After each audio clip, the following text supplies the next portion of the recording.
ये छोटा शेर का बच्चा एक कीड़े को देख रहा था। उस कीड़े को एक गिरगिट अपना भोजन बना लेता है। इस मासूम को बहुत अफसोस होता है। शेर का बच्चा चिल्लाकर गिरगिट को भगा देता है, लेकिन तभी चट्टानों ने आवाज आने लगती है। बच्चा यहाँ वहाँ देखने लगता है। पहाड़ों से बहुत सारे जानवर भागने हुए आ रहे थे। बच्चा घबरा जाता है और भागने लगता है। उन सभी जानवरों को जंगल के लकड़बग्घे भगा रहे थे। ये सारी चाल इन्हीं लकड़बाघों की ही थी। बच्चा एक छोटे पत्थर के सहारे छुप जाता है, लेकिन बच्चा बहुत डरा हुआ था। इस भगदड़ में वो दब सकता था। तभी वो भागकर एक सूखे पेड़ पर चढ़ जाता है, लेकिन ये पेड़ भी टूटने ही वाला था। तभी बच्चे ने देखा भगदड़ के बीच इसके पिता भागते हुए आ रहे थे। उसके पिता आ जाते हैं और कहते हैं, बेटे सिम्बा मैं आ गया, चिंता मत करो। लेकिन तभी पेड़ टूट जाता है। दोनों भगदड़ के बीच गिर जाते हैं, लेकिन बहादुर पिता अपने बेटे को कैसे भी भगदड़ से सुरक्षित जगह कर देता है और खुद उस भगदड़ की चपेट में आ जाता है। सिम्बा घबरा जाता है, लेकिन उसने देखा उसके बहादुर पिता पहाड़ पर ऊपर चढ़ रहे थे। ये देखकर सिम्बा की जान में जान आती है। उसके पिता पहाड़ के आखिरी छोर तक पहुंच गए थे। ऊपर उसका भाई खड़ा था। ये सारी साजिश इसी शेर ने की थी। सिम्बा का पिता अपने भाई से मदद मांगता है, लेकिन ये तो सिम्बा के पिता की जगह लेना चाहता था, जिस वजह से ये अपने भाई से मदद मांग रहा था। लेकिन इसका मतलब ही भाई उसे पहाड़ से नीचे धक्का मार देता है। अपने पिता को नीचे गिरते देख सिम्बा जोर से अपने पिता को पुकारता है, लेकिन अफसोस, बेचारे सिम्बा ने अपने पिता को खो दिया था। ये नन्हा बच्चा अभी से अनाथ हो चुका था। वो अपने पिता के पास ही सो जाता है। तभी यहाँ सिम्बा का चाचा आता है। ये बच्चे को डरा कर भगा देता है। बेचारा नादान बच्चा डर कर यहाँ से भाग जाता है और लकड़बग्घों से कहता है, मार डालो उसे। सारे लकड़बग्घे सिम्बा को पकड़ रहे थे, जिस वजह से सिम्बा पहाड़ से नीचे गिर जाता है। लकड़बग्घों को लगता है कि वो मर चुका होगा। वो यहाँ से चले जाते हैं और यहाँ वही बूढ़ा शेर अपनी चाल चलता है। सिम्बा के परिवार को धमकाकर खुद ही राजा बन जाता है और साथ में लकड़बग्घों को भी शामिल कर लेता है। लेकिन सिम्बा अभी जिंदा था। वो एक नजर अपनी गौरव भूमि को देखता है और यहाँ से चला जाता है। सिम्बा ने अपना घर परिवार सब छोड़ दिया था। इसीलिए कहते हैं कि पिता एक सूरज के समान होता है। अब सिम्बा की जिंदगी में केवल अंधेरा था। वो थक कर जमीन पर सो जाता है। तभी यहाँ कुछ गिद्ध आते हैं। सभी गिद्ध सिम्बा को भोजन बनाने वाले थे, लेकिन तभी कोई सिम्बा की तरफ आ रहा था। वो एक जंगली स्वर था। स्वर सभी गिद्ध को भगा देता है। ये लोग सिम्बा को नहीं जानते थे, लेकिन नेवला उसे देखकर भाग जाता है, क्योंकि वो एक शेर का बच्चा। अब सिम्बा यहाँ से उदास होकर जा रहा था, लेकिन नेवला और स्वर सिम्बा के एक अच्छे मित्र बन जाते हैं। उसे हौसला देते हैं। कहते हैं, जिंदगी में हर कोई अपनों को खोता है। इस रीति को कोई बदल नहीं सकता और तुम तो एक बहादुर राजा के बेटे हो। ये सुनकर सिम्बा अच्छा महसूस करता है। वो दोनों उसे अपने जंगल लेकर जाते हैं, जो जंगल बेहद प्यारा था। सिम्बा को ये जंगल बहुत पसंद आता है। सभी जानवर सिम्बा को देख हैरान थी कि आखिर एक शेर का बच्चा हमारा दोस्त कैसे बन सकता है। लेकिन जो भी हो, सब मिलकर रहते हैं और साथ मिलकर भोजन करते हैं। धीरे धीरे सिम्बा अब बड़ा हो चुका था, जो बिल्कुल अपने पिता मुफासा की तरह दिख रहा था। और यहाँ पर सिम्बा के चाचा ने भौकाल मचा रखा था। लकड़बग्घों के साथ मिलकर जानवरों का शिकार कर रहा था। ये एक बेईमान और अपने भाई का हत्यारा था। इनको शिकार करते हुए एक पक्षी देख लेता है और सिम्बा का परिवार भूखा मर रहा था। इनको वो शेर शिकार नहीं करने देता था। तभी वही पक्षी सिम्बा के परिवार के पास आता है और इनको सारी बात बता देता है। लेकिन तभी यहाँ लकड़बग्घे आ जाते हैं, उसे पकड़ने लगते हैं। पक्षी यहाँ से भाग जाता है। सिम्बा का परिवार बेबस और लाचार था। ये लोग कुछ नहीं कर सकते थे, क्योंकि उस हरामी शेर ने इनके ऊपर दबाव बना रखा था। वो राजा बन चुका था। तभी एक शेरनी कहती है,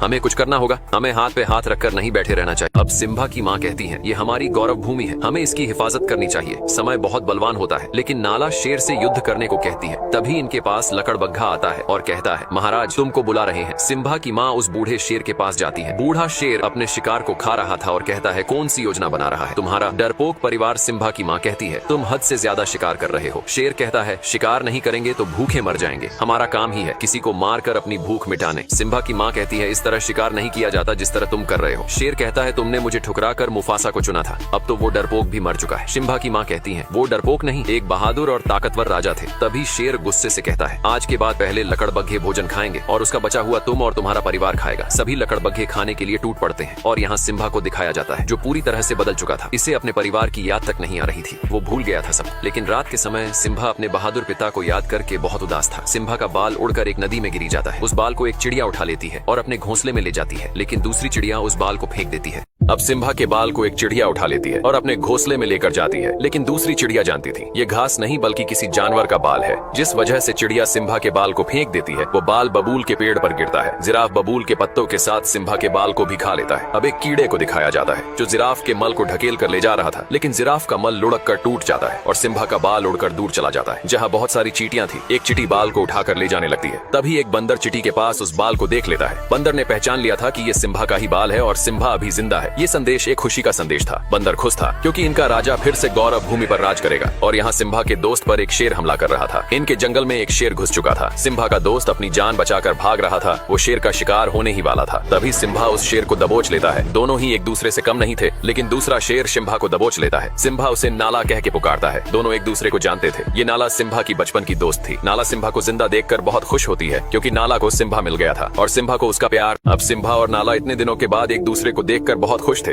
नाला सिम्बा का बचपन का प्यार था। सिम्बा कहता है, नाला, इस जंगल में तुम्हें बहुत अच्छा लगेगा, यहाँ सुकून है। नाला कहती है, सिम्बा, तुम्हें अपने घर चलना होगा। उस बूढ़े शेर ने हमारी गौरव भूमि बर्बाद कर दी है। तुम हमारे राजा हो, सब तुम्हें देखकर बहुत खुश होंगे। सिम्बा कहता है, मुझे कहीं नहीं जाना, मेरा यही घर है, तुम भी यही रुक जाओ, इस जगह तुम्हें बहुत अच्छा लगेगा। सिम्बा नाला को पूरा सुंदर जंगल घुमाता है। दोनों बहुत मस्ती करते हैं। ये जगह नाला को बहुत पसंद आती है क्योंकि इस जंगल में सचमुच सुकून था। दोनों इस पल को जी भर के जीते हैं। तभी नाला कहती है, सिम्बा, अगर तुम जिंदा थे तो तुम घर क्यों नहीं आए? उस बूढ़े शेर ने पूरी गौरव भूमि तबाह कर दी है। हमें कई दिन भूखे भी सोना पड़ता है। लेकिन सिम्बा कहता है, मुझे इससे कोई मतलब नहीं है, अब यही मेरा घर है, मैं इसे छोड़कर नहीं जा सकता। सिम्बा बहुत बदल चुका था, वो भूल चुका था अपने लोगों को। नाला कहती है, कैसे शेर हो तुम? तुम्हारे पिता और तुम में जमीन आसमान का फर्क है। तुम एक कायर हो, डरपोक हो। इतना बोलकर नाला यहाँ से चली जाती है। अब सिम्बा रात के समय जंगल में उदास घूम रहा था। तभी वही बंदर सिम्बा के पास आता है और कहता है, सिम्बा, पहचानो खुद को कि तुम कौन हो। सिम्बा बंदर की बात को अनसुना करके जाने लगता है। तभी बंदर कहता है, मैंने अब सिम्बा अपने घर जाने से मना कर देता है क्योंकि सिम्बा का अब से यही घर था। नाला कहती है, सिम्बा, हमें तुमसे उम्मीद थी कि तुम हमारी और गौरव भूमि की रक्षा करोगे, लेकिन तुम तो डरपोक और बुजदिल निकले। इतना बोलकर नाला यहाँ से चली जाती है। लेकिन सिम्बा को कोई फर्क नहीं पड़ रहा था। अब सिम्बा उदास होकर जा रहा था। तभी इसे वही बंदर मिलता है। सिम्बा उस बंदर को नहीं जानता था, लेकिन बंदर सिम्बा और उसके पूरे परिवार को जानता था। बंदर सिम्बा के पास आकर कहता है, सिम्बा, पहचानो तुम कौन हो। लेकिन सिम्बा उसकी बातों को इग्नोर करके जा रहा था। तभी बंदर कहता है, मैंने मुफासा के बेटे को गोद में खिलाया है। इतना सुनते सिम्बा रुक जाता है और कहता है, तुम मेरे पिता को कैसे जानते हो? बंदर कहता है, तुम्हारे बहादुर पिता को कौन नहीं जानता, मैं तुम्हें तुम्हारे पिता से मिलवा सकता हूँ। सिम्बा बंदर के पीछे पीछे भाग रहा था। सिम्बा को लग रहा था कि उसके पिता जिंदा है, लेकिन बंदर सिम्बा को एक नदी के पास लाता है और कहता है, देखो अपने पिता को। सिम्बा पानी में अपने चेहरे में पिता का चेहरा देखता है। बंदर कहता है, तुम्हारे पिता तुम्हारे अंदर है। तभी सिम्बा को आसमान से आवाज आती है। वो इसके पिता थे। वो कहते हैं, बेटा सिम्बा, तुम एक शेर हो और शुरू से ही शेर जंगल का राजा रहा है। इतनी बातें सुनने के बाद सिम्बा में अपने पिता की ताकत और वो जोश महसूस हो रहा था और निकल पड़ता है।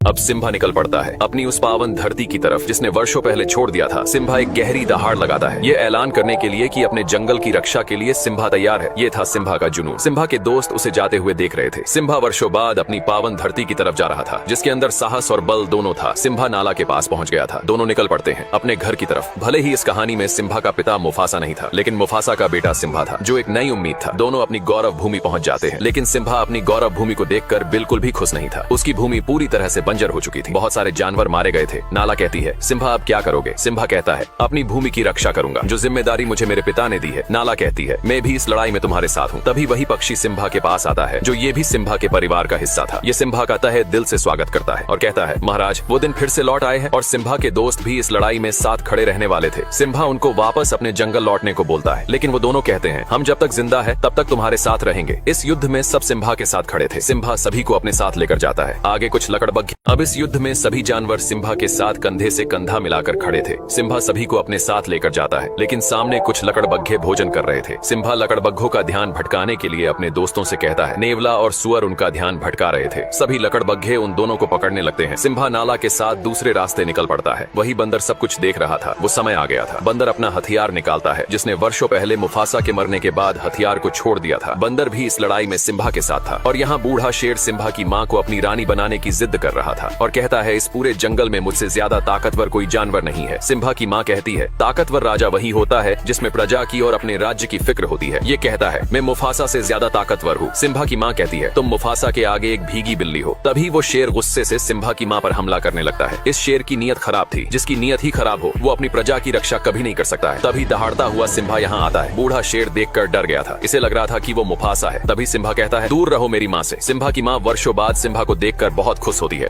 अब सिम्बा दहाड़ता हुआ यहाँ आता है। बूढ़ा शेर उसे देखकर डर गया था। इसे लग रहा था कि वो मुफासा होगा। सिम्बा कहता है, दूर रहो मेरी माँ से। सिम्बा की माँ वर्षों बाद सिम्बा को देखकर बहुत खुश थी। जो दिया वर्षों पहले बुझ गया था, वो फिर एक नई रोशनी लेकर आया था। बूढ़ा शेर कहता है, भतीजे, तुझे जिंदा देखकर बहुत खुशी हुई। सिम्बा कहता है, कोई एक वजह बताओ चाचा की तुम्हें जिंदा छोड़ दूं। बूढ़ा शेर कहता है, ये मत भूलो, तुम जंगल के राजा के सामने खड़े हो। तभी नाला कहती है, अब से हमारा राजा सिम्बा है, उसके लिए हमें भले ही युद्ध ही क्यों न करना पड़े। सिम्बा का परिवार भी युद्ध के लिए तैयार था। सिम्बा कहता है, हार मान लो चाचा। बूढ़ा शेर कहता है, मैं नहीं चाहता कि मेरे हाथ हो, तुम सब मारे जाओ। तुम सब मेरा परिवार हो। और क्या तुम सबको पता है तुम्हारे इस सिम्बा ने क्या किया है भतीजे? तुमने इनको बताया नहीं कि तुम अपने पिता मुफासा के हत्यारे हो। अपना गुनाह कबूल करो और बताओ सबको कि तुम्हारी वजह से हमारे महान राजा मारे गए। सिम्बा का पूरा परिवार सिम्बा को देख रहा था। तभी सिम्बा कहता है, हाँ, मेरी वजह से मारे गए थे मेरे पिता। तभी बूढ़ा शेर कहता है, आखिर कर लिया कबूल, हत्यारा है ये अपने पिता का। इसी की वजह से आज महाराज हमारे बीच नहीं रहे। ये क्या राजा बनेगा जिसने अपने पिता को ही निगल लिया। बूढ़ा शेर सिम्बा की बातों को दबाता हुआ उसे पीछे लेकर जा रहा था। सिम्बा घबरा गया था और कहता है, मैं राजा नहीं बनूंगा। तभी सिम्बा अब बूढ़ा शेर सिम्बा की बातों को दबाते हुए उसे पीछे लेकर जा रहा था और जोर से चिल्लाकर कहता है, झुकाओ अपने सर को। तभी सिम्बा का पैर फिसल जाता है। सिम्बा चट्टान पर लटका हुआ था। यहाँ जोर की बिजली कड़कती है। ये वो आखिरी पल था जिसमें एक पापी का अंत तय था। बूढ़ा शेर कहता है, ये नजारा मैंने वर्षों पहले देखा था, बिल्कुल तुम्हारी तरह ही मुफासा ने मेरी आंखों में देखा था। बूढ़ा शेर उछलकर सिम्बा के पंजों को दबा लेता है और कहता है, एक राज की बात बताऊं भतीजे, तेरे बाप मुफासा को मैंने ही मारा था। इतनी बात सुनते ही सिम्बा अपने पिता के उस दुख भरे पल को याद करने लगता है। तभी सिम्बा जबड़े से उसके बाल पकड़कर ऊपर आ जाता है और चिल्लाकर कहता है, कैसे भाई हो तुम, अपने सगे भाई की ही हत्या कर दी। बूढ़ा शेर कहता है, ये झूठा बोल रहा है, इसकी बात मत सुनो। तभी सिम्बा की माँ कहती है, तुमने मुफासा को नहीं मारा तो उनकी आंखों में कैसे देखा। बूढ़े शेर का अंतिम समय आ चुका था। तभी बूढ़ा शेर लकड़बग्घों से कहता है, मार डालो सबको। सभी लकड़बग्घे सिम्बा के ऊपर टूट पड़ते हैं, लेकिन सिम्बा सभी लकड़बग्घों को जबड़े से दबाकर फेंक रहा था। नाला अपने परिवार को हमला करने को कहती है। सिम्बा का पूरा परिवार लकड़बग्घों पर टूट पड़ता है। ये था एक भीषण युद्ध जो सत्य और असत्य के बीच हो रहा था। सभी लकड़बग्घे सिम्बा को नोच रहे थे।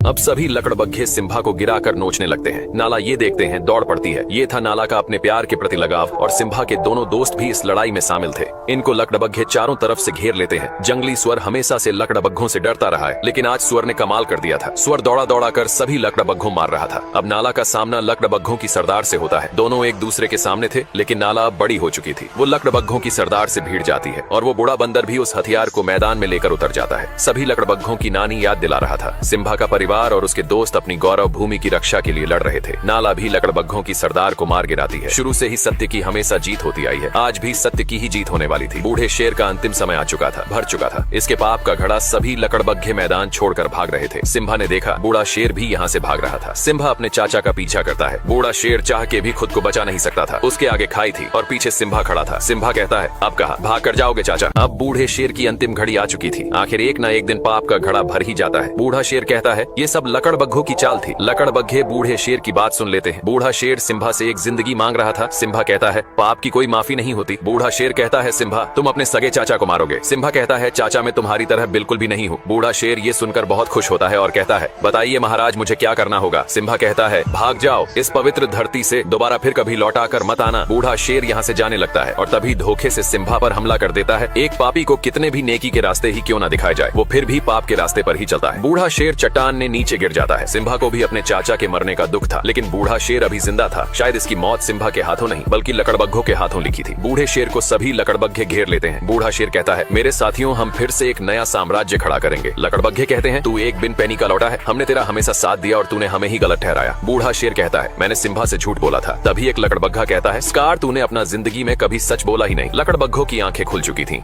सभी लकड़बग्घे बूढ़े शेर पर टूट पड़ते हैं। ये था एक बुराई का अंत। इस लड़ाई में फिर से अच्छाई की ही जीत हुई थी। अब सिम्बा अपने परिवार से मिलता है। सिम्बा का परिवार फिर से एक जीती जागती जिंदगी जीने वाला था। सिम्बा उस बंदर से भी मिलता है जिसने सिम्बा को हौसला दिया, उसे उसकी पहचान बताई। आखिर एक सच्चा राजा वही होता है जिसमें अपने प्रजा और गौरव भूमि की फिक्र हो। ये सब सिम्बा के अंदर था। वो एक वीर सम्राट था, एक वीर योद्धा था और इस गौरव भूमि का एक राजा भी था। सिम्बा के राजा बनने से सभी जानवर बहुत खुश थे। जिस जिंदगी को डर कर जिया करते थे, अब उस जिंदगी को खुलकर जीने का समय आ गया था। सिम्बा और नाला के प्यार से एक प्यारा बच्चा हुआ। सिम्बा के बाद इस गौरव भूमि की रक्षा करने वाला सम्राट। ये स्टोरी यहीं पर समाप्त होती है। फिर से लौटेंगे ऐसी ही एक मुफासा की बचपन की स्टोरी लेकर।